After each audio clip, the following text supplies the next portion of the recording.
कि भाई क्या है ट्रिक्स, क्या है वो एसओएस, क्या है science of solving. SOS methods to be used only when you have exhausted your knowledge based approaches. They are your safety net, they are not your foundation. अभी तक आपका फर्स्ट फेज था pure knowledge का, second phase है knowledge plus analysis का, third phase जो है वो एसओएस है।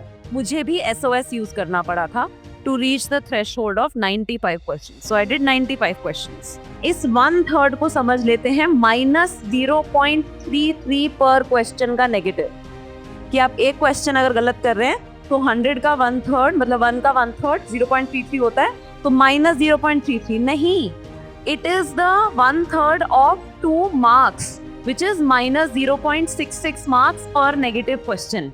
नमस्ते सभी को, मेरा नाम लावण्या है and welcome everyone to this session. In my understanding इस सेशन की सबको बहुत ज्यादा वेट थी, बहुत इंतजार था और बहुत एक्साइटमेंट था कि भाई क्या है ट्रिक्स, क्या है वो एसओएस, क्या है साइंस ऑफ सॉल्विंग, जिसके बारे में हमने बात की थी अपनी पिछली वीडियो में। But before I delve into this कि भाई क्या ट्रिक्स लगती हैं, क्या होता है जिससे हम फॉरेस्ट कट ऑफ से भी 20 नंबर ऊपर जा सकते हैं सेफली, अगले ही दिन से हम यूपीएससी प्रीलिम्स एग्जाम में अगले ही दिन से मेंस की तैयारी कर सकते हैं, रादर देन 10 दिन तक अपना टाइम वेस्ट करना कि हम कट ऑफ के कितना ऊपर हैं, कितना नीचे हैं, कितने % चांसेस हैं। आजकल ये भी ट्रेंड बहुत कॉमन हो गया है कि कई पोर्टल्स जो हैं सारी कोचिंग कीज के एक कंबाइंड डेटाबेस बना देते हैं, उसमें आप अपने मार्क किए हुए आंसर्स डालते हैं और आपको अक्रॉस द कोचिंग कीज पता चल जाता है कि आप किस रेंज में हैं। ठीक है, इस बार वो चीज ज्यादा जरूरत नहीं पड़ेगी। क्यों? क्योंकि यूपीएससी खुद ही प्रीलिम्स की आंसर की निकाल देगा, है ना। एक प्रोविजनल आंसर की जो है सुप्रीम कोर्ट ऑर्डर के हिसाब से यूपीएससी खुद ही निकाल देगा। ठीक है, तो still there will be that will be the provisional answer key. So my point is हमें फॉरेस्ट कट ऑफ के भी 10 से 20 नंबर ऊपर रहना है एंड जो वो वाला जो एक जंप है, जो लीप है, वो एसओएस से होगा। ठीक है, तो इस क्लास में हम एसओएस की बात करेंगे। What exactly does SOS mean? देखो, जब आप 9 बजे ये पेपर देने बैठते हैं, है ना, यूपीएससी का, तो 9 से लेके 10 बजे तक का टाइम तो बढ़िया कट जाता है क्योंकि आप वही सब मार्क कर रहे होते हो जो आपको आता होता है। ठीक है, जो प्रॉब्लम होती है वो 10 से 11 के बीच में होती है और इसमें एसओएस लगता है आपका। I tell you how. ठीक है, so SOS is what? Science of solving the MCQs. जैसे मेंस आंसर राइटिंग के लिए science of answer writing 100 sessions हैं जो सर ने लिए हैं। एसओएस सेशंस जो हैं वो science of solving the questions हैं। ठीक है, mastering UPSC with last mile tricks. ठीक है, ये ट्रिक्स ही हैं, इसीलिए मैं आपको इनकी यूटिलिटी का एक्सटेंट भी बार बार इसी सेशन में बताती रहूंगी। ठीक है, I will not make you rely on these tricks more than you should. Okay, so आगे जाने से पहले the biggest disclaimer that I want to give you here is that these tricks are designed for the last 30 minutes of your examination, जहां पे आप बिल्कुल अंधाधुंध firing करते हैं कि भाई मेरे तो अभी 70 ही क्वेश्चन हुए हैं, मुझे 90+ क्वेश्चंस पे जाना है, तो मुझे 20 क्वेश्चंस में या 25 क्वेश्चंस में मुझे अंधाधुंध फायरिंग करनी पड़ेगी, इसीलिए मेरे को एसओएस करना पड़ेगा, इमरजेंसी। ठीक है, मैंने अपने पहले भी मैंने बताया हुआ है, बट जिन्होंने पहले की वीडियोस नहीं देखे उनके लिए बता रही हूँ। 2024 के अटेम्प्ट में मैंने 72 क्वेश्चंस किए थे, 72 या 71 ऐसे। तो ये वो लिमिट होती है जहां पे आप अपने स्टैटिक नॉलेज प्लस इंटेलिजेंट गेसिंग को यूज करके आप 70-72 तक पहुंच जाते हैं। स्टैटिक से आप 35-40 तक पहुंचते हैं और 30 क्वेश्चन आप इंटेलिजेंट गेसिंग से कर लेते हैं। अब मैंने 2024 में यहीं पे गाड़ी छोड़ दी। जब आप यहीं पे गाड़ी छोड़ देते हैं तो बहुत अच्छी भी अगर आपकी एक्यूरेसी है तो आपकी 50 या 55 सही हो जाएंगे। बहुत कम चांस है कि सिर्फ 12 गलत और 60 सही हो रहे हैं आपके। ठीक है, तो एज लॉन्ग एज आपके सिर्फ 50 सही हो रहे हैं तो आपका एक कंसिडरेबल नेगेटिव चला जाता है। ठीक है ना, और फिर आंसर की में ये ऊपर नीचे। तो मैंने आपको बताया था कट ऑफ से अप्रोक्सीमेटली -2 मार्क्स थे मेरे। जीएस कट ऑफ से 2024 की बात कर रही हूँ, -2 कट ऑफ थे। अब यहाँ पे ऐसा नहीं हुआ कि 2025 में मुझे कुछ अनबिलीवेबली ज्यादा नंबर ऑफ क्वेश्चंस आते थे, है ना। मैंने जो फाइनल आइटरेशन थी, मतलब अप्रोक्सीमेटली 48 क्वेश्चंस मैंने स्टैटिक नॉलेज से सॉल्व कर लिए थे। उसके बाद कुछ कर कर आके मैं 75 क्वेश्चंस तक पहुंच गई होंगी, बट यहाँ इसके बाद मुझे भी SOS यूज करना पड़ा था to reach the threshold of 95 questions. So I did 95 questions, ठीक है ना। So this is what SOS is, but this is for the last half an hour of your paper. आजकल मार्केट में बहुत एक ट्रेंड चल रहा है कि बस ये ट्रिक्स करके चले जाओ, हो जाएगा। नहीं होगा, जो होगा वो बुरा ही होगा, ठीक है। So that's why this whole thing only for the last 30 minutes of your exam. The risk of overuse, applying these techniques across the entire question paper can lead to excessive negative marking, potentially dragging your score below the cutoff. ठीक है। कई लोग होते हैं, आप यकीन नहीं मानेंगे, या हो सकता है आप भी उनमें से हो, तो आपके लिए कोई रेवलेशन हो। अभी हमारे सही आंसर के लिए हमारे पास कितने मार्क्स आते हैं? +2 मार्क्स आते हैं। गलत आंसर के लिए हमारे जो नोटिफिकेशन है उसमें लिखा है 1/3 ऑफ द क्वेश्चन कि जो मार्क्स हैं वो +2। तो कुछ बच्चे जो हैं इस 1/3 को समझ लेते हैं -0.33 पर क्वेश्चन का नेगेटिव, कि आप एक क्वेश्चन अगर गलत कर रहे हैं तो 100 का 1/3 मतलब 1 का 1/3 0.33 होता है, तो -0.33 नहीं, it is the 1/3 of 2 marks, which is -0.66 marks per negative question. समझ रहे हो? So that is a revelation जो बहुत लोगों को नहीं होती है, ठीक है। तो अगर आपके 9 क्वेश्चन गलत हो रहे हैं तो आपका 3 नंबर नहीं कटेंगे, आपके 6 नंबर कटेंगे, मतलब अगर आपके उस हिसाब से कट रहे हैं, ठीक है ना। सो अगर आपका 9 नेगेटिव में जा रहा है तो it's not -3 marks, it is going to be -6 marks, ठीक है। सो ये समझना बहुत जरूरी है। फिर strategic application, SOS methods to be used only when you have exhausted your knowledge based approaches. They are your safety net, they are not your foundation. Very very important, they are not your foundation, ठीक है। So this is critical information, है ना। कभी भी कोई, जैसे हम जब एंटीबायोटिक लेते हैं तो एंटीबायोटिक लेने से पहले कुछ क्रिटिकल चीजें हमारे प्रधानमंत्री जी ने भी बोली है मन की बात में ये बात, कि एंटीबायोटिक ओवर यूज नहीं करना है, because antibiotic is like a mini chemotherapy. वो आपकी बॉडी में जाके एकदम हिरोशिमा बॉम्ब की तरह गिरती है, ठीक है। Same thing with this also. Now let's talk about this whole scenario. Again वो वाला आप विजुअलाइज करिए जब आप एग्जाम हॉल में बैठे होते हैं, ठीक है। कुछ तो हम भी यूज करेंगे ना AI का, तो ऐसा सा एग्जाम हॉल होता है, आप यहाँ पर बैठे होते हैं, 9 बजे का टाइम होता है। अब 9 बजे से हम शुरू करते हैं, 9 से 10 के बीच में आपको 60 मिनट मिल रहे हैं और आपके पास 35 से 40 क्वेश्चंस हैं जो आपने एक रीडिंग के बाद ये एनालाइज कर लिया है, उनको मार्क कर लिया है और OMR पे भी मार्क कर लिया है। ये वो 35 से 40 क्वेश्चंस हैं जो कि आपको नॉलेज के बेसिस पे बिल्कुल क्लियरली आते हैं। For example this question, famous female figurine known as the dancing girl found at Mohenjodaro is made of what. ये बहुत ही इजी क्वेश्चन है, इससे इजी क्वेश्चन हिस्ट्री में बन नहीं सकता, और हिस्ट्री इस बार बहुत इजी आया था, ठीक है। तो ब्रॉन्ज है इसका आंसर, ठीक है। तो इस तरीके के जो क्वेश्चंस हैं ये तो बहुत इजी हो गया, बट इससे थोड़ा मीडियम लेवल भी मिला जुला के आपके अक्रॉस सब्जेक्ट्स 40 क्वेश्चन, मतलब मेरे अंडरस्टैंडिंग में अगर आपकी तैयारी थोड़ी अच्छी है तो 45 तक भी आप जा सकते हैं। I was able to mark 48 questions in my first iteration, ठीक है। तो आप थोड़ा स्ट्रेच करेंगे यहाँ पे तो आपको बफर बहुत अच्छा मिल जाएगा, ठीक है। तो आप चलिए मान लेते हैं 40 तक आते हैं। तो फर्स्ट आवर खत्म हो गया है, 40 क्वेश्चंस आपने OMR पे डबल चेक करने के बाद मार्क भी कर लिए हैं, ठीक है, मार्क भी कर लिए हैं, इनमें गलती नहीं होनी चाहिए। फिर भी ह्यूमन एरर 1 से 2 क्वेश्चंस हो सकते हैं, बट मैं ये नहीं बोलूंगी कि इसमें 5 क्वेश्चन की गलती आपको अलाउड है, नहीं है। इसमें आइडियली 0 मिस्टेक होनी चाहिए। एक आधी 2 क्वेश्चन जो है वो बिल्कुल UPSC ही अगर उसकी गलत आंसर की निकाल दे, जैसे वो मैंडेमस वाला क्वेश्चन, तो अलग बात है, ठीक है। या फिर बजट वाला क्वेश्चन जो 2024 में आया था कि finance minister presents the budget on the behalf of the prime minister, जो कि गलत है ना, presents on the behalf of the president होता है, ठीक। सो इतने क्वेश्चंस आप सॉलिड प्रिपरेशन से कर लेते हैं, इतना टाइम आपको मिलता है, ठीक है, इतना टाइम में आपको वो मार्क भी करना है. A serious UPSC aspirant typically has confident knowledge of these many questions.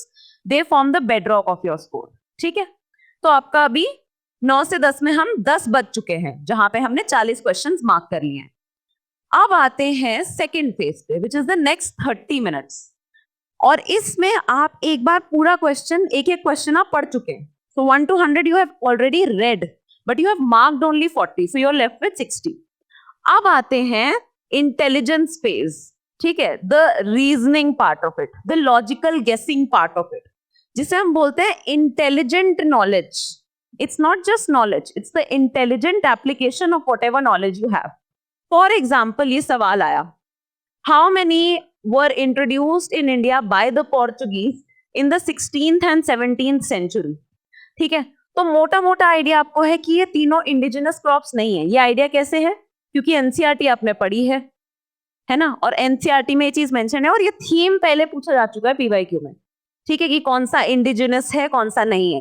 जैसे एक बार क्वेश्चन आया था कि ऑयल पाम जो है वो इंडिजिनस है साउथ ईस्ट एशियन कंट्रीज का या नहीं है. ठीक है, सो ये पहले आ चुका है ऐसे थीम का सवाल. ठीक, तो अपनी उस नॉलेज के हिसाब से थोड़ा सा हम मिला जुला भी देख सकते हैं कि ठीक है, यहाँ पे हमने कुछ एक आंसर निकाल लिया है. सो नेक्स्ट 20 to 30 क्वेश्चन, सो 40 से 70 तक का सफर कैसे तय होगा? Combining partial knowledge with logical reasoning and elimination techniques. ठीक है, यहाँ पे तो एलिमिनेशन ही एलिमिनेट हो गया because of the choices, but now they are bringing back the 1 and 2, 2 and 3, 3 and 4. Why? Because इस वाले मेथड में दिक्कत एक बहुत बड़ी है कि अगर इसने ओनली 2 आंसर दिया है तो they should ideally give an explanation also. They should ideally give an explanation also कि which one of these 3 is not a crop that was introduced by the Portuguese. ठीक है, ये हुआ था एक क्वेश्चन में जिसमें उन्होंने पूछा था कि नॉक्टर्नल स्पीशीज कौन सी है.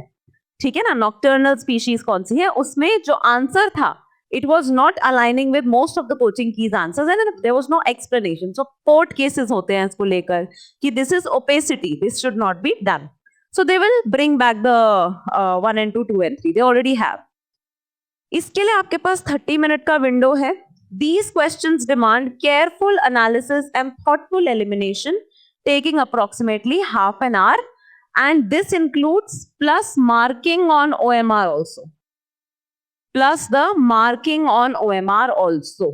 ठीक है, so this phase bridges pure knowledge and strategic guessing. You're using contextual clues, elimination and analytical skills. अभी तक भी आपका SOS नहीं अप्लाई हुआ है. ठीक है, अभी तक आपका फर्स्ट फेज था प्योर नॉलेज का, सेकेंड फेज है नॉलेज प्लस एनालिसिस का, थर्ड फेज जो है वो SOS है. ठीक है, नाउ अब आते हैं क्रिटिकल गैप.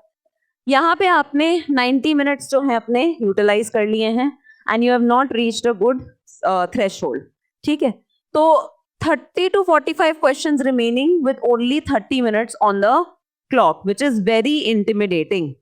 यहाँ पे आपके इस तरह के क्वेश्चंस हैं कि how many of the above countries have more than 4 time zones, और यहाँ पे 5 कंट्रीज के नाम है. There is no way that even a geography optional person will be knowing this exact thing in that pressure situation. There is no way.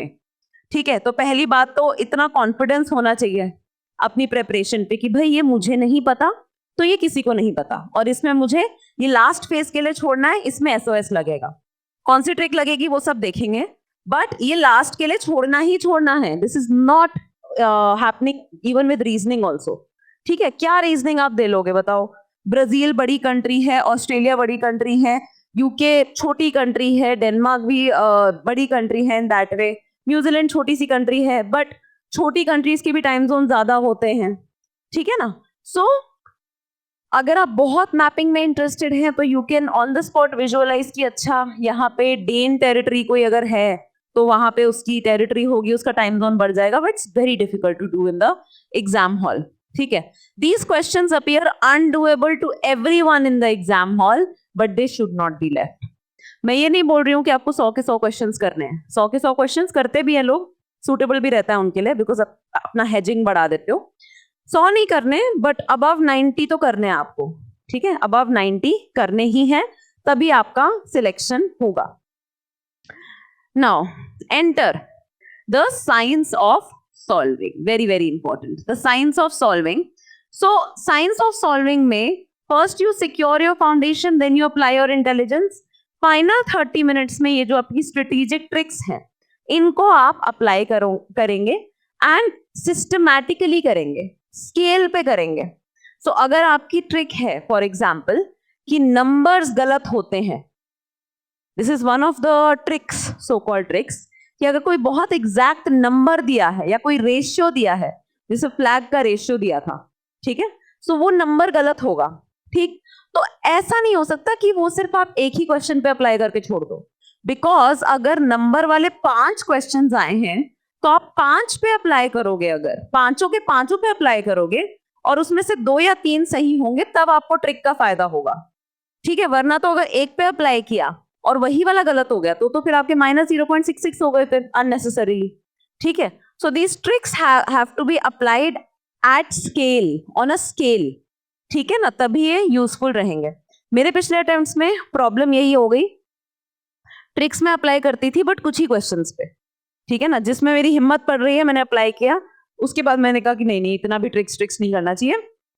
Knowledge है, पढ़ाया भी है तो बिल्कुल हो सकता है, बट पढ़ाना और वहां पे जाके सॉल्व करना तो बहुत अलग चीजें हैं. You can be doing masters in a particular subject, but you will still not be able to solve this question, this particular paper, if you are not aware of the nitty-gritties of it. ठीक है, so कुछ techniques बता देती हूँ. Extreme statements, always, never, all, only, ये वाले जो है गलत होते हैं. अगेन ये भी अब सही होने लगे हैं, बट फिर भी अगर आप सारे क्वेश्चंस को जितने भी क्वेश्चंस में ये चीजें अप्लाई हो रही हैं, दिख रही हैं आपको, उन सब में अगर ये लगाएंगे तो यू विल फाइंड कि आप नेट पॉजिटिव में रहोगे. Contextual clues and correlation, subtle hints within the question or statement.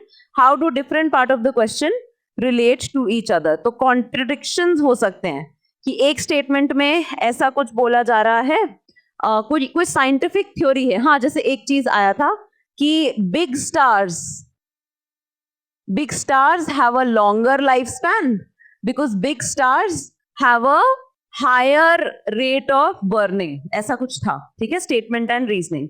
तो भाई अगर किसी का हायर रेट ऑफ बर्निंग है, वो ज्यादा तेजी से अगर बर्न कर रहा है, तो उसका लाइफ स्पैन बड़ा नहीं हो सकता ना, क्योंकि वो तो ज्यादा जल्दी बर्न कर जाएगा, है ना. बड़े स्टार जो है वो तो ज्यादा जल्दी बर्न कर जाएंगे. सो कॉन्ट्राडिक्शंस. ठीक है, फिर logical elimination, definitely eliminating the incorrect options. तो ये कुछ चीजें हैं जो कि हम, ये इसके स्पेसिफिक सेशंस होंगे. इस सेशन में मैं ट्रिक्स कवर नहीं कर रही हूँ, इस सेशन में मैं आपको बता रही हूँ कि एसओएस है क्या. ठीक है ना, I am just telling you what SOS is. So SOS is basically your last mile trick. Last mile जिसे कहते हैं ना, जब टाइटैनिक में वो जो रोज है वो डूब ही रही थी, तो वो जो लकड़ी का फट्टा होता है वो है एसओएस. ठीक है, कि यूज करके हम बस उसके कट ऑफ के पार निकल जाएं, फॉरेस्ट कट ऑफ के. But SOS will not come to your rescue if you are securing 70 marks. ठीक है, अगर आप अपने 70 क्वेश्चन से आपके मेजॉरिटी गलत हो गए हैं, मान लेते हैं आपके 70 में से सिर्फ 40 क्वेश्चन ही सही हुए हैं और आपके 30 क्वेश्चंस गलत हो गए हैं, तो 40 क्वेश्चंस मतलब +80 मार्क्स, 30 क्वेश्चंस मतलब -20 मार्क्स. तो आप यहाँ पे 60 नंबर पे खड़े हैं. फिर उसके बाद जो मर्जी एसओएस आप लगा लो, कितना भी एसओएस लगा लो, you are not going to clear the cut off. ठीक है, क्योंकि 60 से मान लेते हैं कि आप 30 क्वेश्चन और में एसओएस लगा लेते हैं. ठीक है, और एसओएस से आपके 30 में से 15 भी सही हो जाते हैं. ठीक है, 15 सही हो गए और 15 गलत हैं. 15 सही होते नहीं है वैसे कभी भी, ऐसा ये ट्रिक्स से मुश्किल है कि 15 सही हो जाए. बट चलो 15 सही हो गए तो +30 हो गया, है ना, और ये हो गया -10. ठीक है, +30 -10, तो भी आप पहुंच रहे हैं 80 मार्क्स तक ही. ठीक है ना, यहाँ पे कुछ गलती तो नहीं की ना मैंने. हाँ ठीक है, तो यहाँ भी आप 80 मार्क्स तक ही पहुंच रहे हैं. तो कोई पॉइंट नहीं है यहां तक पहुंचने का। इसीलिए मैं बोल रही हूं जो हमारा फेज 1 है, जो हमारी नॉलेज है, जो हमारी अंडरस्टैंडिंग है चीजों की, that has to be at the top of our game. ऐसे क्वेश्चंस हैं जो लो हैंगिंग फ्रूट्स हैं, या फिर जो डिफिकल्ट भी है पर स्टैटिक में से है। It's not just these very extremely easy questions, ये तो सिर्फ एक एग्जांपल है। बट अगर कोई डिफिकल्ट भी है और स्टैटिक में से है, तो you should be able to solve it, है ना। Others are able to do it or not does not matter, you should be able to solve it. ठीक है, तो ये जो हम समाधान में कवर करेंगे, हमारा फोकस यही रहेगा कि स्टैटिक और जितना करंट रिक्वायर्ड है उस पे हमारा जो अप्रोच है इतना ज्यादा स्ट्रांग हो जाए ना, कि मतलब हम को ये, अगेन मैं ये नहीं बोलूंगी टिप्स एंड ट्रिक्स पर रिलाई करने की जरूरत ना पड़े, बिकॉज एंड में पड़ेगी ही, बट हमको ये जो बेस है इसको कॉम्प्रोमाइज करने की नीड ना लगे। ठीक है, तो इस सेशन में इतना ही। एसओएस के कुछ सेशंस प्लान्ड हैं, एक और वीडियो उसकी हम रिलीज करेंगे। 7 सेशंस हैं एसओएस के हमारे, 7 sessions which we are going to launch. And sir भी वो सेशंस लेंगे, कुछ मैं भी वो सेशंस लूंगी, मेजॉरिटी मैं ही लूंगी वो सेशंस। रिसेंट टाइम्स में एग्जाम को इवॉल्व होते हुए मैंने देखा है, जिस साल मैंने इन ट्रिक्स को नहीं लगाया है, I was not able to clear, जिस साल लगाया है I was comfortably able to clear. So yes, that is all from my end, and I will see you all in the classes that we are going to launch. Thank you so much everyone, and keep studying, keep working hard. Bye bye.